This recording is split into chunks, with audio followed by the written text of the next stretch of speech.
Bismillah. Bonjour. On va commencer la série des leçons pour la bureautique. C'est-à-dire, on a plusieurs leçons et on a plusieurs chapitres. Le premier chapitre, c'est l'initiation à l'informatique, qui contient la partie hardware et la partie software. Après, l'environnement Windows. Et après, quelques TP pour ou pour exercer et pour maîtriser les outils qui se trouvent dans Microsoft Windows. Et après, deuxième chapitre, c'est Microsoft Word, c'est-à-dire quelques présentations et après les TP. Et troisième chapitre, c'est Excel. Et quatrième chapitre, c'est PowerPoint. Cinquième chapitre, c'est Access. Bon, ça c'est aujourd'hui, donc on va commencer par l'initiation à l'informatique. Et pour l'initiation à l'informatique, on va commencer par la partie hardware. On va commencer par la définition de Microsoft. Désolé, donc on va commencer par la définition de l'informatique. L'informatique en général, elle se compose de deux mots. Bon, info, c'est l'information, c'est l'idée. Et matique, c'est-à-dire l'information d'une manière automatique, c'est-à-dire d'une manière automatique. L'informatique, donc, c'est l'information automatique. La définition d'informatique, c'est une définition très simple. L'informatique, c'est la même chose, c'est une science comme les autres sciences. Donc, c'est une science comme les autres sciences, comme mathématiques, physique, sciences humaines, etc. Donc, pour objectif, c'est de traiter les informations d'une manière automatique. C'est une science, l'informatique, c'est une science qui traite les informations d'une manière automatique et rationnelle.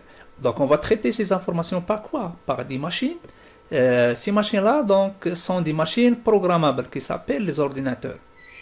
Bon, finalement, la définition, c'est l'informatique, c'est une science qui traite les informations d'une manière automatique par des machines qui s'appellent des ordinateurs. Bon, donc il faut définir c'est quoi un ordinateur. Donc on a discuté que l'informatique, donc il traite les informations avec une machine qui s'appelle l'ordinateur. Mais donc il faut définir c'est quoi l'ordinateur. Un ordinateur, c'est une machine. On a déjà dit que c'est une machine. Donc la nature de cette machine-là, donc est-ce qu'elle est plastique? C'est une machine électronique. C'est une machine électronique. Bon, c'est une machine électronique. Donc, pour objectif, c'est de traiter les informations, et généralement, elle se compose de trois éléments.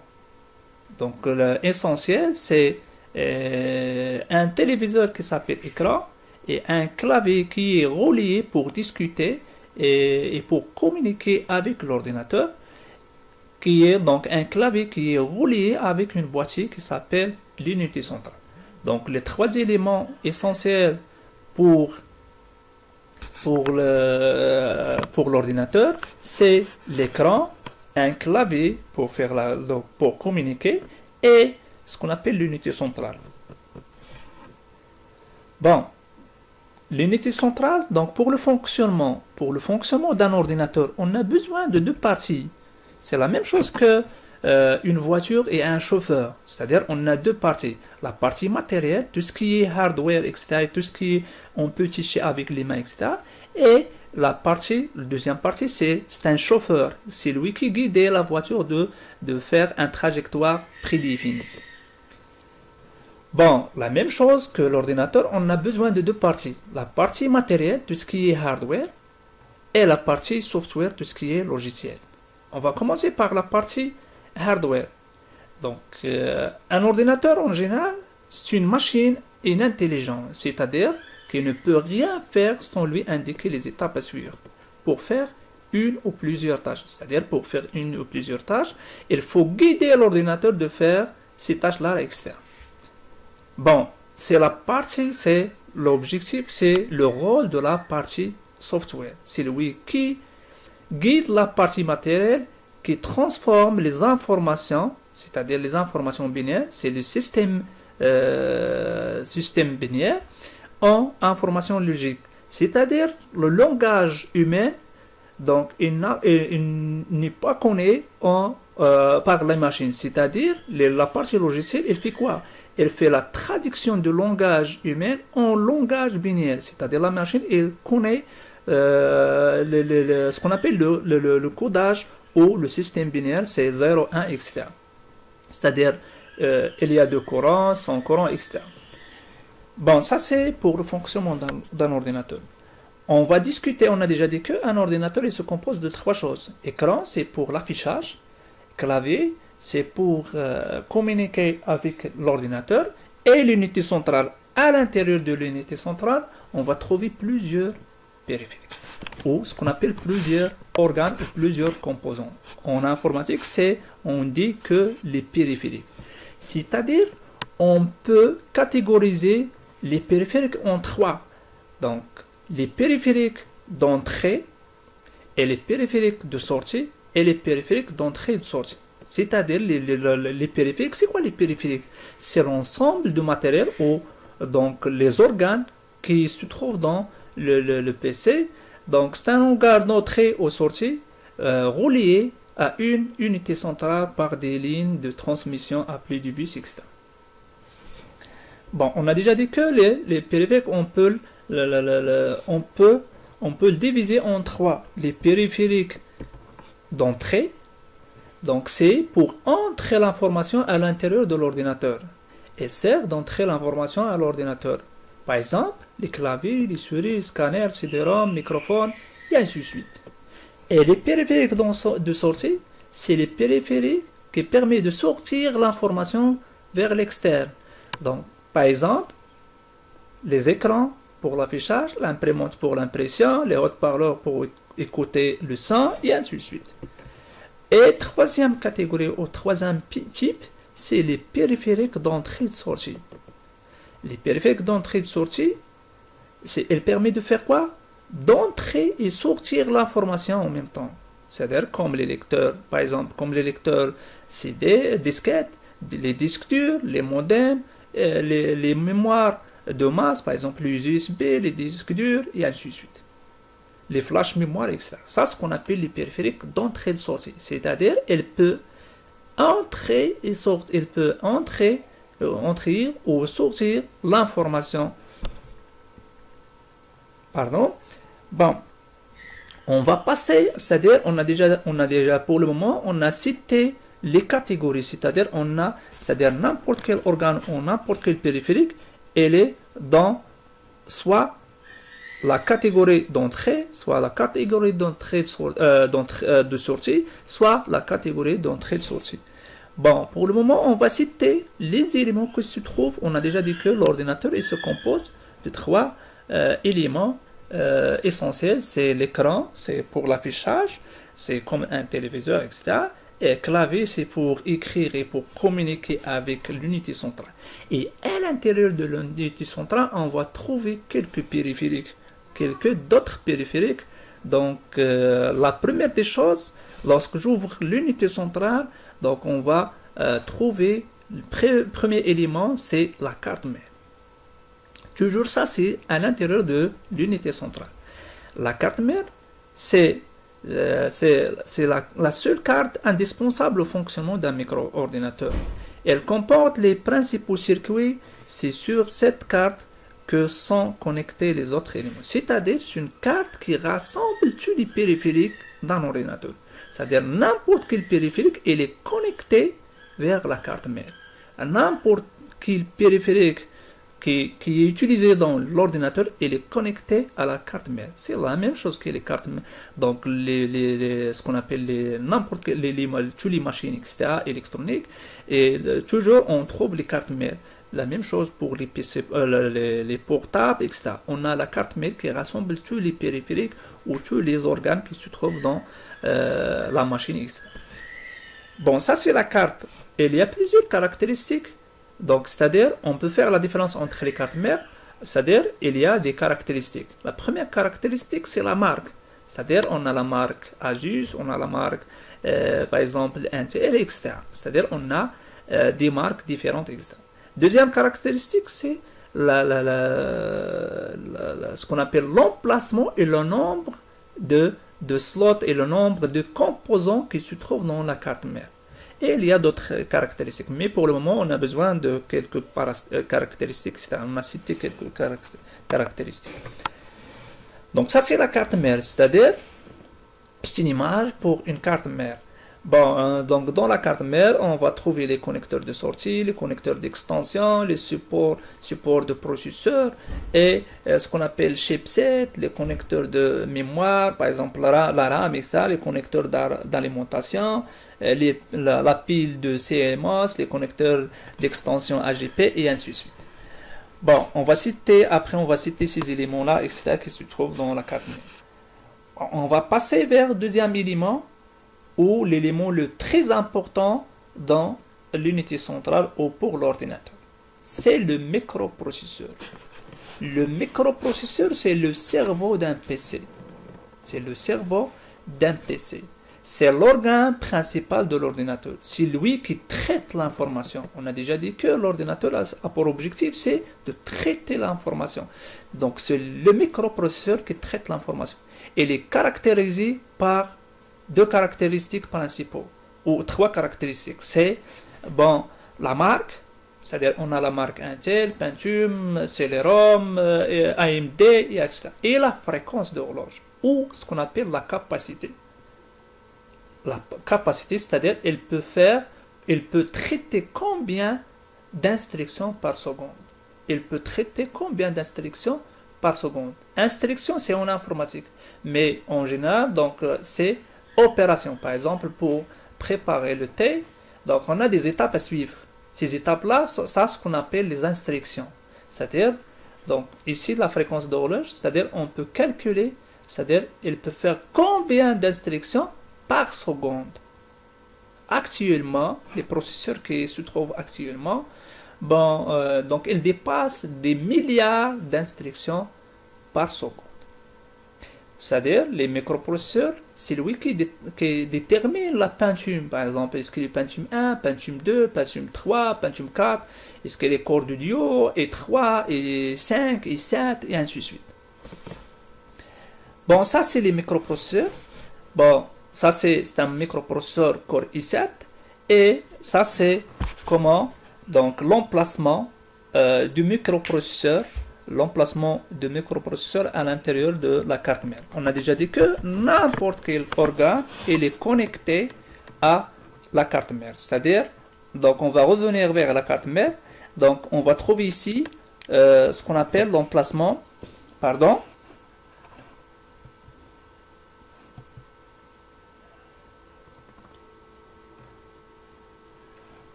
Bon, on a déjà dit que ici, donc n'importe quel périphérique il est connecté à la carte mère. Ça, c'est le support de processeur, c'est-à-dire les sockets. Ça, c'est ce qu'on appelle les sockets. C'est l'emplacement où on peut mettre un microprocesseur.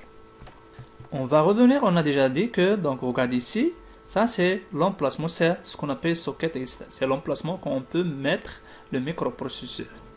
C'est-à-dire on a une méthode de monter ou de mettre le microprocesseur, etc. Donc il faut le connaître avant de mettre le microprocesseur. Bon, ça c'est l'emplacement. Regardez, ça c'est le socket externe. Bon, on passe vers d'autres choses, ce qu'on appelle les mémoires. On a déjà dit que, par exemple, les mémoires, on a plusieurs types de mémoire à l'intérieur d'un PC ou d'un ordinateur. On a la mémoire cache, c'est une caractéristique pour les microprocesseurs.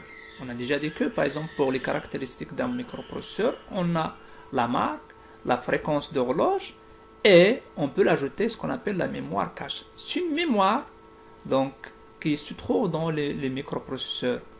C'est une mémoire qui permet de faire quoi? De sauvegarder quelques informations.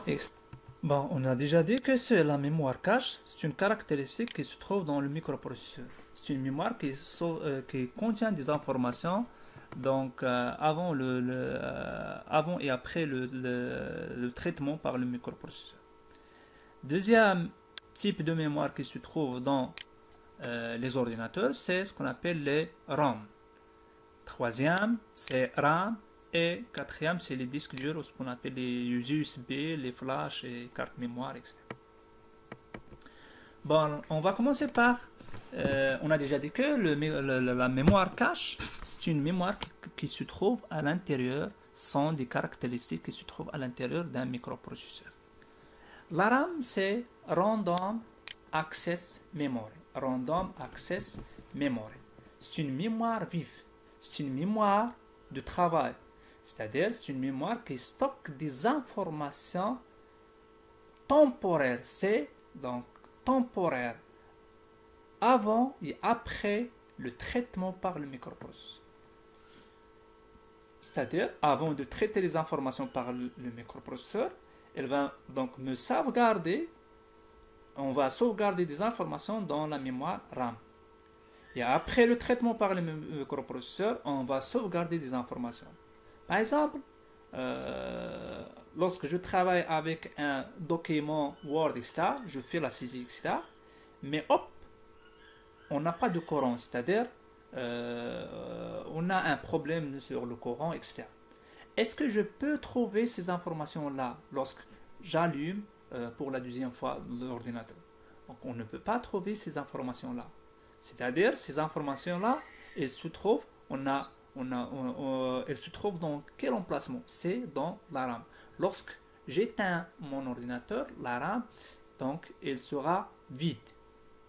C'est-à-dire, ça, c'est des types de mémoire, etc., des barres de mémoire. Ça, c'est pour les PC portables. On a plusieurs catégories, etc. Et ça, c'est pour les PC bureaux, etc. On a les DDR1, DDR2, 3 et DDR4, etc. Bon, deuxième ou troisième type de mémoire qui se trouve dans l'ordinateur, c'est RAM. Read Only Memory. Mémoire à lecture seule, ou ce qu'on appelle mémoire morte. C'est la mémoire à lecture seule, son contenu est fixe par le constructeur. Il ne peut pas jamais être modifié. Ça, c'est pour les anciennes versions, etc. C'est-à-dire, il contient des informations fixes. Par exemple, lorsque j'allume l'ordinateur pour la première fois, elle va m'afficher donc une page noire et à l'intérieur de la page noire, elle va m'afficher quelques informations, etc. Bon, ça c'est les informations. Elles se trouvent où? Elles se trouvent dans RAM. Et la mémoire RAM, elle se trouve dans un élément qui s'appelle le BIOS. Le BIOS, pour l'ordinateur, il contient plusieurs éléments. Il contient donc RAM et PROM et d'autres mémoires, etc. Mais pour nous, donc pour le moment, on a discuté sur la mémoire RAM. Regardez ici dans la carte mère, donc je peux trouver donc le BIOS, etc. Ça c'est pour ce qu'on appelle, ça c'est pour les anciens cartes mères et ça c'est pour les nouveaux, etc. C'est-à-dire ici, je peux enlever ce BIOS là et je peux donc mettre un autre BIOS et je peux mettre la mise à jour pour ce BIOS là, etc. Bon, avant de continuer, on a déjà dit que donc on a cité deux types de mémoire pour le moment, trois types de mémoire, cache, RAM et RAM. On va passer vers l'autre mémoire, c'est les disques durs. Les disques durs, donc c'est un organe servant à conserver des informations de manière permanente, contrairement à la mémoire vive, ou ce qu'on appelle les RAM. C'est-à-dire, c'est là où on va trouver des informations à long terme. À long terme, des mémoires à long terme. Par exemple, le disque dur, les disquettes, les USB, les flash mémoire, et ainsi de suite. Les cartes mémoire, et ainsi de suite. C'est-à-dire, il peut contenir des informations à long terme. Bon, par exemple, les systèmes d'exploitation, etc. Donc, on va revenir vers la carte mère. Donc, pour visualiser les emplacements de ces mémoires externes. On va commencer par ce qu'on appelle ce qu'on appelle la RAM. Ça, ce qu'on appelle les barrettes de la RAM. On a ici 3, 2 bleus et une noire, connecteur pour les mémoires RAM. Et ça, c'est des connecteurs pour les disques durs et les disquettes, etc. Avec toujours, ou la plupart des cas, donc le bleu, c'est pour les disques durs. Donc on a plusieurs types de disques durs. On a les disques durs SATA et les disques durs EDE. Et les disques durs, les nouveaux disques durs, c'est les disques durs SSD, c'est les plus rapides que les autres, etc.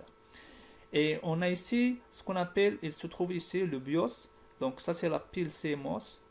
Donc pour alimenter le BIOS, etc. Regardez ici le BIOS. Et ça c'est la pile CMOS pour alimenter le BIOS, etc. Avec l'alimentation, etc. Bon, on a déjà, pour le moment, on a cité les types de mémoire. On passe vers d'autres choses, ce qu'on appelle les chipsets. Les chipsets, elles permettent de faire, c'est un composant de circuit, c'est-à-dire, elle est chargée de coordonner les échanges de données entre les drivers, ce qu'on appelle les composants de l'ordinateur, microprocesseur, etc. C'est un organe, ou c'est un périphérique qui permet de faire, de gérer la circulation des informations qui se trouvent dans l'ordinateur. C'est la même chose qu'un policier. Bon, le policier, donc, il gère quoi? Il gère donc la circulation des bus, etc. La même chose ici, on regarde ici, il y a des éléments, des fils de cuivre. C'est pour transporter les informations. Donc ça, c'est ce qu'on appelle les bus. Bon, les chipsets, elles permettent de faire quoi? De gérer la circulation des informations qui se trouvent dans ces bus-là, etc. On a deux types de chipsets. On a chipset nord et chipset sud. Chipset nord, elle gère quoi?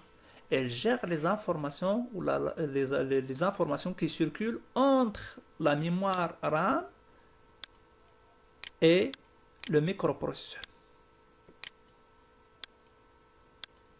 L'échange entre les informations qui circulent vers la RAM, vers le microprocesseur CPU, et chipset sud, elle gère les informations qui circulent vers ce qu'on appelle les informations qui circulent vers l'externe.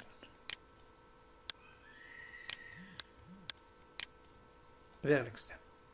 Donc on va visualiser ces éléments-là. Bon. Donc ici dans la carte mère, on a déjà dit que on a deux chipsets, chipset nord et chipset sud. Donc chipset nord, elle gère les informations qui circulent entre le microprocesseur, ça c'est l'emplacement du microprocesseur, et ça c'est la RAM. C'est-à-dire on va trouver ici, ça c'est chipset nord. Donc elle est sous l'élément, donc ça c'est pour le refroidissement. Et chipset sud, elle se trouve ici, bon, vers la sortie des extensions, etc. Et elle est ici. Ça c'est chipset sud. C'est bon? Ça c'est chipset sud, etc. Bon, on va revenir vers l'autre organe ou l'autre périphérie. Ça c'est les chipsets. Bon, les connecteurs. Les connecteurs d'extension, c'est-à-dire, pour les connecteurs, ce qu'on appelle en anglais, c'est le slot, sont des cartes offrant de nouvelles fonctionnalités ou de meilleures performances à l'ordinateur. Il existe plusieurs sortes de connecteurs. C'est-à-dire, on a les connecteurs ESA, comme ça. Les anciens, ça c'est les anciens connecteurs d'extension. C'est-à-dire, connecteurs d'extension, c'est-à-dire, je peux ajouter des choses pour l'ordinateur. Bon, ça c'est les extensions. On a deuxième type, c'est les extensions PCI. Toujours, on va trouver ce qu'on appelle les connecteurs d'extension ou ce qu'on appelle les slots PCI avec la couleur blanc. Et on a les slots AGP. Donc, ça c'est les slots AGP, c'est marron, etc. Pour les slots ESA, c'est en noir. La plupart des cartes graphiques, c'est-à-dire lorsqu'on a par exemple, on a besoin d'ajouter une autre carte graphique pour l'ordinateur, ça dépend pour le problème, c'est-à-dire est-ce que mon carte graphique il est défectueux, etc. Je peux acheter une carte graphique et je peux monter ici. Donc la plupart, mais il y a des cartes graphiques PC, mais la plupart des cartes graphiques c'est AGP. C'est-à-dire on peut ajouter une carte d'extension et on peut le monter ici vers l'externe et comme ça je peux utiliser une carte graphique externe. Les cartes d'extension PC et ISA c'est les anciens, mais pour le moment la plupart c'est PC ou PC Express externe. C'est-à-dire je peux ajouter des cartes d'extension. Par exemple, j'ai besoin de monter, par exemple, une carte satellite. C'est-à-dire, elle permet de faire quoi? Carte satellite, elle permet de... C'est la même chose qu'un numérique donc, de télévision, etc. C'est-à-dire, je peux brancher avec le parabole et je peux visualiser des chaînes, etc. La même chose, je peux ajouter des cartes d'extension pour, par exemple, des USB. On n'a pas des USB, par exemple, pour les anciens PC, on n'a pas des USB. Je peux acheter une carte qui contient des USB, les connecteurs USB, et je peux l'ajouter, et ainsi de suite. Ça, c'est pour ajouter d'autres fonctionnalités ou pour une meilleure performance pour l'ordinateur externe. Ça, c'est les extensions. Toujours, ça, c'est une carte mère qui contient trois types d'extensions. Ça, c'est les anciennes extensions, connecteurs d'extension. Et ça c'est PCI et AGP. Les connecteurs d'entrée et de sortie.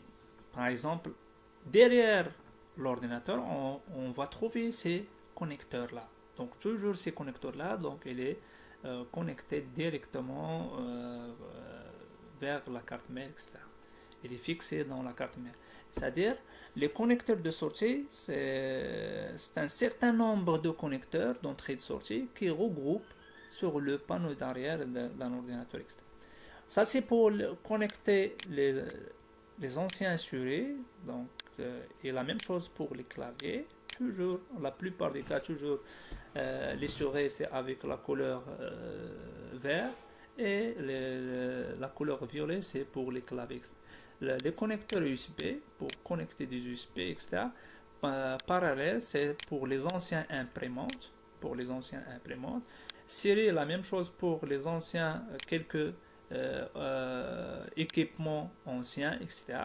On peut l'utiliser pour série. VGA, c'est pour connecter soit des télés, soit les écrans, etc. Ça, c'est les connecteurs VGA.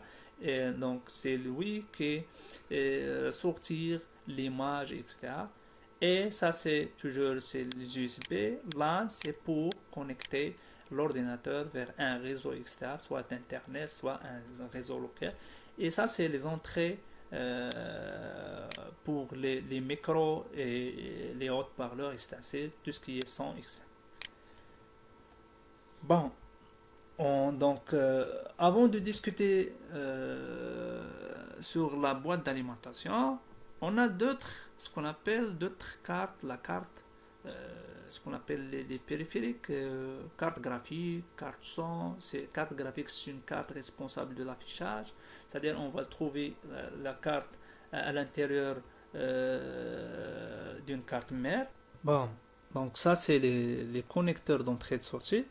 Donc, dernier élément qu'on va citer ici dans ce cours-là, donc dans la vidéo, c'est l'alimentation, c'est le bloc d'alimentation. On a déjà dit que l'ordinateur, c'est une machine électronique, c'est-à-dire on a besoin d'alimentation.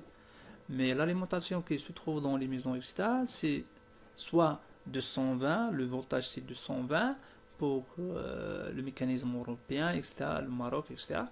Et dans l'Amérique, c'est 110 volts, etc. Mais à l'intérieur de l'ordinateur, on a besoin d'un voltage plus petit. C'est-à-dire, on a besoin d'un voltage 3,3, 5 volts, parfois 9 et 12 ou 24, ça dépend pour les cartes mères, etc. Bon, le bloc d'alimentation, ce qu'on appelle boîte d'alimentation, il permet de faire quoi? Il fournit du courant électrique à l'ensemble des composants de l'ordinateur. C'est-à-dire, c'est la même chose qu'un transformateur qui fait quoi? de transformer le courant de 220, par exemple, vers les sorties qu'on a besoin, c'est 3 volts, par exemple, 3,3 je pense, 5 volts parfois, et parfois on peut trouver 9 volts et 12 volts. Ça dépend pour les boîtes d'alimentation et 24 volts.